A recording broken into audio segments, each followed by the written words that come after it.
সেই ব্যক্তি যিনি আমাকে বিয়ের আংটি পরিয়ে ঘরে তুলতে চেয়েছিল তাকে আমি রিজেক্ট করেছি। আগ্রাসন থেকে আমাদের দেশকে মুক্ত করেছি, আমরা স্বৈরাচার বিরোধী আন্দোলন করেছি। এখন এই 2025 সালে কেন বলা হবে যে সৌদি আরবের কোনো এক প্রভাবশালী ব্যক্তির ইশারাতে আমার দেশের ন্যায় বিচার বন্ধ হয়ে থাকবে? এটা তো হতে পারে না। এবং সেই ব্যক্তিকে আমি রিজেক্ট করেছি, রিজেক্ট।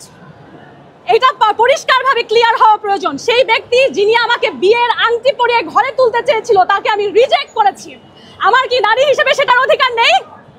কেন আমাকে দিনের পর দিন হয়রানি করা হচ্ছে? আমার প্রশ্ন জাতির কাছে। এখন পর্যন্ত আমাকে তারা মৃত্যুর হুমকি দেয়। তারা আমাকে বলে আমার সরকার নাকি ওয়াদাবদ্ধ হয়েছে, আমাকে মৃত্যুদণ্ড দেওয়া হবে। কিভাবে আমার সরকার সেই ওয়াদা করে বিদেশি মানুষের কাছে, আমি জানতে চাই। এখন পর্যন্ত ইনভেস্টিগেশন রিপোর্ট আসেনি আদালতে।